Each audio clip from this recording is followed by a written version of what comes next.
We begin week 4 college football final with a fantastic finish between North Alabama and Illinois State. Final second of the fourth, Illinois State looking to win it here. Matt Maldonado's kick is blocked by Caleb Brown, and we are going to overtime. No scoop score, just at overtime. Double overtime, tied at 30. Tommy Rittenhouse hits Daniel Sobkowitz. Watch this for the tough score. Sobkowitz gets in. All right. Illinois State jumps out 38-30 after 2-point conversion. Next possession, Ari Patu finds Justin Pegues for the touchdown. North Alabama now looking to tie it with the 2-point conversion. The ensuing 2-point conversion, Patu to KJ Fields. But North Alabama is flagged for a block below the waist. Oh, you can't. So the try is repeated. Here we go. Patu. End zone. Oh, no. You can't block below the waist. Illinois State in a thriller, 38-36. These kids are soft now. You can't block below the waist. You can't block below the waist. You can't hit here. You can't hit there. But you can watch college football final each and every week. The best comprehensive college football show in town. How did week 4 get here already? Is it week 4? It is week 4. It is week 4, and we had ourselves a big day in college football, led by Auburn and Oklahoma, and the return of Jackson Arnold to Oklahoma, where he transferred from to the front runner for the Heisman Trophy, John Mateer. Early on, Isaiah Satania. This is a big play. This is a fumble. Now, they're going to take a look at this, but this ball is absolutely moving. And the way this game went, Auburn needed this play because their offense wasn't very good. And this was every bit of a scoop and score. Is moving. Ball's moving. I don't know how they looked at it and overturned it. But they did. Freeze. Oklahoma would get a field goal out of it. Not only did they not lose a touchdown, they got a field goal out of it. And then this, Hudson Cock just can't handle it. Yeah, this stuff can't happen, especially backed up right there. You got to catch it clean or at least make a better decision once the ball is fumbled right there. How about punt it when you catch it? Absolutely, just get it off. Yeah, that's a good theory. Satania, who's going to cover him? This is an amazing play. You love this play, right? Yeah, I do. Now, you didn't go back and show how they did it. Well, they did. They hit the guy on the sideline. Oklahoma goes up 10-3. Arnold then to Cam Coleman in the end zone, incomplete. Pass interference. Flag. Thank you. You're thinking, okay, here we go. Auburn's got something going. Arnold goes right back to Coleman. This time, grab for the touchdown. We're tied at 10 apiece going to the half. Cam Coleman using that size right there, 6'5", put it up on the shelf. Fourth quarter, under 10 minutes remaining. Pocket breaks down. Arnold. Take off running. This is what he does. He did not do this enough on Saturday. 15-yard rush, pick up the first down late in the drive. First and goal from the 4. Malcolm Simmons, after all the offensive struggle, Auburn's taking the lead. They had less than 300 yards of total offense, but they have the lead late in this game. But could Mateer have an early season Heisman moment? Satania, huge. Wow, what a throw right there. I mean, you talk about threading the needle right over the outside shoulder. Oh, but did he drop They reviewed it. They called it. It was upheld. It was a pass, and then Mateer. Oklahoma had 32 yards rushing. Those were the biggest 10 of the 32. 22-17. And here was Jackson Arnold and Auburn's day in a nutshell. The ball. Gotta throw the ball away. Also, what are you coaching? Backdoor cover band if you were on the Auburn side. 10 sacks for Oklahoma's defense. What a win. It's real fun to watch from the sideline, but it's not very fun to practice against. So we go against it all the time. That's an amazing group. They work so hard, and they deserve every bit of it. But we all hold each other accountable, and we know what's going to happen in the end because we believe in each other. So that's the most fun part. It obviously sucks losing the game, and I know we wanted to win. But it was good to see them after the game and people that I haven't seen in around 9 or 10 months. So it was good to see them. I brought up the 10 sacks. 8 different players got at least a half sack. It's a program record. Oklahoma open next week before returning to the field October 4th against Kent State. Poor Kent State. I know. They're getting paid, though. That's not going to go well. Speaking of something that didn't go well, Indiana at home in a top 10 game for Curt Cignetti and the Hoosiers. One wonders, was last year a one-year wonder? It was not. D'Angelo Pons, scoop and score early for the Hoosiers. And we were looking forward to this game, and Indiana showed up with an attitude. Of all the games on Saturday, this was one of the ones I was looking forward to most because I thought Illinois was a great story. I didn't know what Indiana was. It's over right there.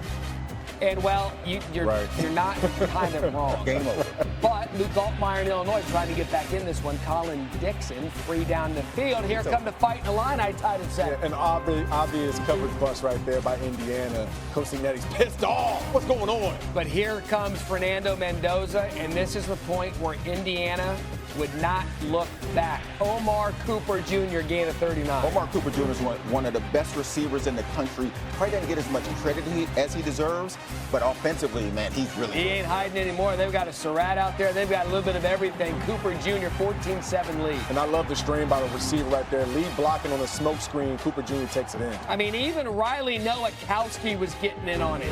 43 yards. What a dialed-up ball play. This is a great call.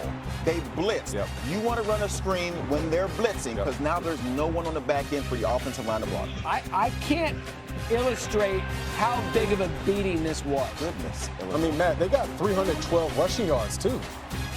Absolutely crushed. Beat down. 63-10, Indiana.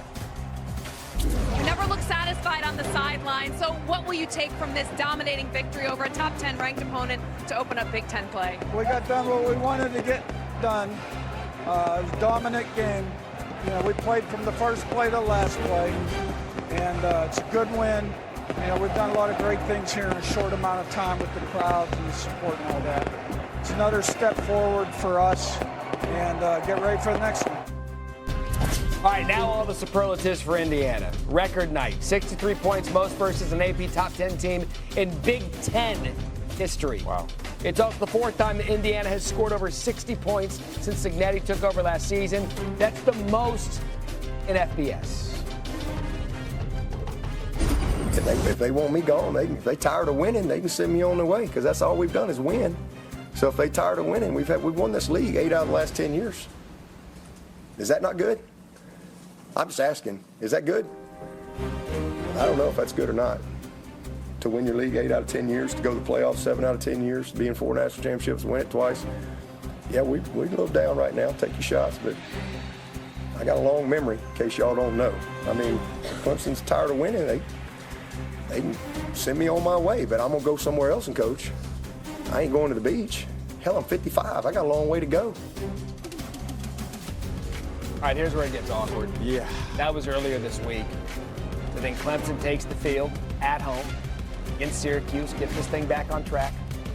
Opening drive of the game, Steve Angeli to Justin Ross Simmons, 7-0, just like that. Yeah, and this is just kind of how this game was going to go. Syracuse came out and looked like a really good football team. And then they go the surprise onside kick right after that. And I love the aggression. This is a great call by Querim Brown saying, you know what, we scored a touchdown. Let's just go out there and try to get an onside kick perfectly executed. They end up getting points out of it, 10-0 Clemson. So ensuing Clemson drive, 1st and 10 from their own 38. Cade Klubnik deep to Brian Wesco Jr. Okay, here we go. Big play. Man-to-man, throw it up to your best receiver. He needs to touch the ball way more. He's their big play threat. But guys, I'm 17-7 at this point, and every time Angeli and Syracuse had an answer. What a throw to Darrell Gill Jr. And coming into the season, we thought this secondary for Clemson would be the best part of the defense. Right now, not showing up. Got blown by right during the spring game. 27-14 third quarter. This was scary. Yeah, this is kind of scary. You just don't know what this injury means for Angeli, but he would not finish the game. 244 passing yards. You see how that... You hate to see someone go down untouched. Early in the game, too, he got banged up, had to limp back on the field, but he came back and played well. Ricky Collins now the backup to Ross Simmons. Just throw it back. And once again, you bring in your backup and you score a touchdown. Yep. 34-14. This Klubnik and Clemson have fight. Antonio Williams, 34-21. Next possession, though, this Klubnik. Trying to make a play, forcing it right there, just overthrows him. DB makes a greater play. Davion Kerr. First 1-3 start for Clemson since 2004. The team, they believe in each other. We love each other, right? And we're growing closer and closer to the team. We just love each other. We do it for the S. It's about us. It's just about everybody doing it together. Just very thankful and happy for our football team. Happy for the community of Syracuse. They deserve this more than anybody. Obviously, an incredibly disappointing outcome and start to our season. I mean, there's just no other way to say it. I mean, just A lot of pain. I've been in a lot of painful locker rooms. That was up there near the top. You know, entering Saturday, 3 FBS teams had trailed by at least a touchdown in its first 3 games. 2 of those 3 teams were Virginia Tech, UCLA. They both fired their head coaches already. And just an absolutely head-scratching start for the Clemson Tigers, who started the season ranked in the preseason top 5. Okay, so many things to get to with the big games on Saturday. We'll go through each of those games. I want to start with this one. The first question for today, true or false? Oklahoma is a legit SEC contender. True. Capital T-R-U-E. I mean, look, Oklahoma looks really good. And the thing today that Auburn was going to try to attack them running the football, they couldn't do that. Then Jackson Arnold trying to throw the football. At times was able to find Cam Coleman like we saw in the highlight. But guys, 10 sacks? 10 sacks? And look, this was Brent Venables, the head coach, who still calls defensive plays, getting into his bag, really making the picture fuzzy there for Jackson Arnold. This was a complete game, all 3 phases for Oklahoma, and the home field advantage was huge for him today. Mateer comes in. He's the leading guy to win the Heisman now, so they've been really good. But listen how they finished their schedule. Ole Miss, at Tennessee, at Alabama, Missouri, LSU, all ranked opponents. Goodness. We're going to find out. Yes, we are. Yep. If Oklahoma is the real deal. That's how they finish, and also throw Texas in there. That's an SEC schedule right there. That is a schedule. So we're going to learn a lot. We can debate this all we want right here and now, but yeah, you're right. The schedule's going to dictate that. Okay, based on everything we saw, question number 2. Indiana was absolutely dominant. They bludgeoned Illinois. So based on what we saw, Joey, I'll start with you. True or false that Indiana should be mentioned with Ohio State, Penn State, and Oregon in the Big Ten amongst the favorites? I'll do you one better. They should be mentioned with Ohio State because Ohio State's played Texas. We've seen them play somebody. Yep. Indiana now played Illinois, the top 10 team. We hadn't seen Oregon and Penn State play anybody at all. So that's a different conversation for me. Now, they play each other next week, so we'll have another conversation about that. But this Indiana team and what they've done, they're top 5 in offense and defense scoring. Mendoza's been outstanding. This Indiana team looks as good as anybody right now, but we're going to find out on the road later at Penn State and at Oregon. So all this conversation will be answered if they're in that conversation. We're going to find out. And the cooler part about Indiana is the defense allowed negative rushing yards. I mean, this is an excellent football team, and you could tell Coach Signetti is still, he wanted more. Like, he wanted more blood. You get an opportunity to get a team like Illinois at your house. They took care of business today. Google Signetti. Google him. You should Google him. Google him. You should Google him. Because I didn't know. People thought maybe Indiana one and done. No, this team might be better than the one we saw last year. Okay, and finally, we've been scratching our heads with this now for the first month of the season with Dabo Swinney. E.G., I'll start with you. Where did it go wrong for Clemson? I still believe it's that first loss to LSU, and it's more so the way that LSU attacked them defensively. They brought a lot of pressures, and it just seemed like since then, Cade Klubnik has never really looked fully confident in the pocket, whether it's protection from the offensive line or whether it's just him actually hitting his receivers. Today, even still, a couple throws a little bit too high, a little bit behind guys, just not clean like we saw in the 2024 season. So I think that's one loss that's turning into now 3.